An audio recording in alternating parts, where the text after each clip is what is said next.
thought for the day. A positive mindset brings positive things. Welcome to 7 Minutes for Yourself.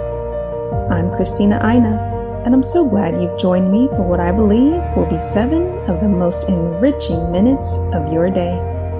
Let's take this time to reconnect with ourselves and improve our well-being. In today's episode of 7 Minutes for Yourself, we take a look at how a shift in our mindset is a way to achieve better mental health. Have a listen. My breakthrough out loud. You said I had a job and it made it hard for you to live in your dream and live 360, and all of a sudden you decided to move to another environment, another city where it's cheaper to live. And then you realize that sometimes accessing your abundance actually comes from less money. Hashtag less stress, right? So I love the fact that you were able to look at, in some cases, more isn't better. In some cases, you're able to have more freedom, more joy, more love, and more bliss by choosing to have less of something else. I love it. Just awesome, awesome, awesome. And Gabriel, you commented on the episode entitled, Why Your Ego Can Be Good. Right? Most of the time people talk about ego in a negative sense, but you totally got this message. You said that you've been slowly learning how to distinguish and choose when it's best for you to bring your ego and when it's best for you to operate from your source self, meaning that intuitive place, that place of servant leadership. I love it. I love when you can distinguish when ego is necessary. By the way, ego isn't bad. It's only bad when it's interrupting a divine moment. It's only bad when it's killing a relationship off. It's only bad when it's preventing you from raising your hand saying, I need help.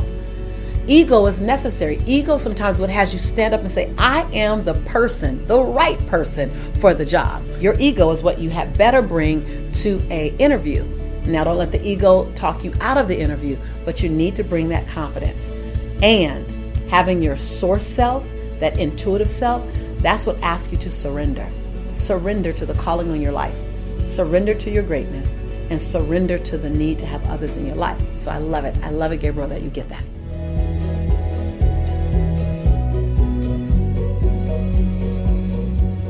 You know, so many times when we look at health, I know I did, I look at health and we look at it from a topical perspective.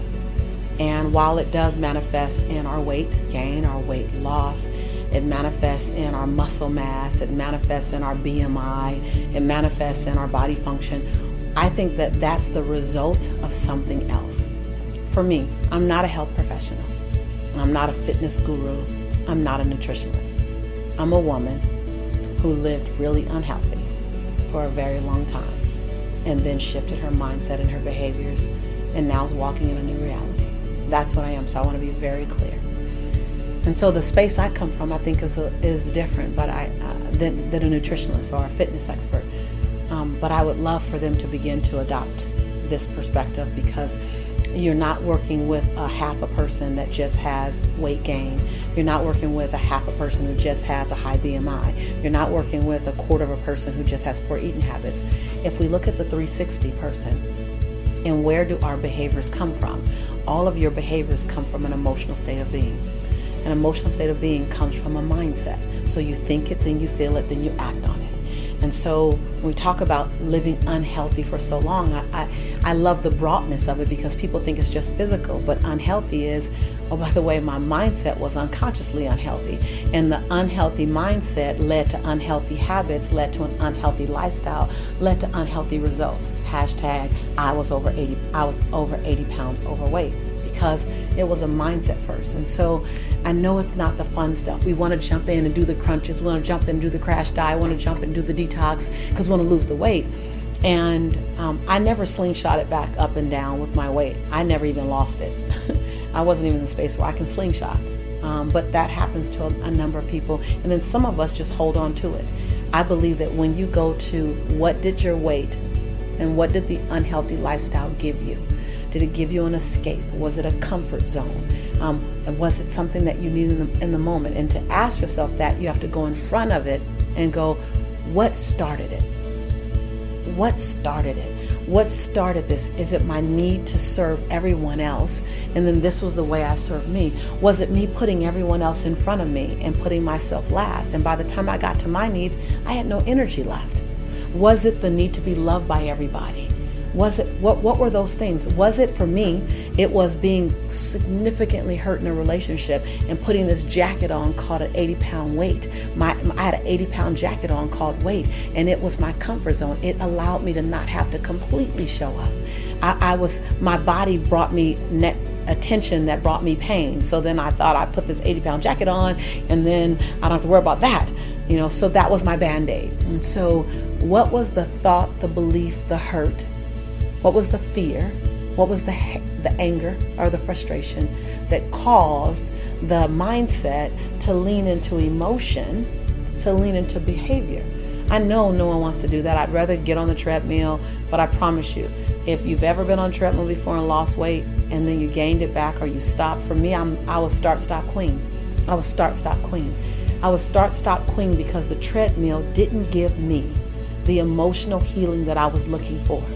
The carrots and the celery didn't give me the confidence that I had lost when I ended my abusive relationship. The Weight Watchers or the Jenny Craig or the Herbalife or the wherever I was doing, there's nothing wrong with those programs. The reason why they didn't work for me is because I wasn't convinced yet that I was worthy of having that result. So why did I put on this weight? Why did I go to the refrigerator for comfort? Why did I put so many people in front of me? What was I looking for and what did I need? With no judgment of yourself, no judgment of yourself, because you only did what you did based on what you knew. That concludes today's episode of 7 Minutes for Yourself. Please take a moment to rate and review the show on Apple Podcasts. Today and every day with your kiddo is a gift. Enjoy it. Thanks for tuning in.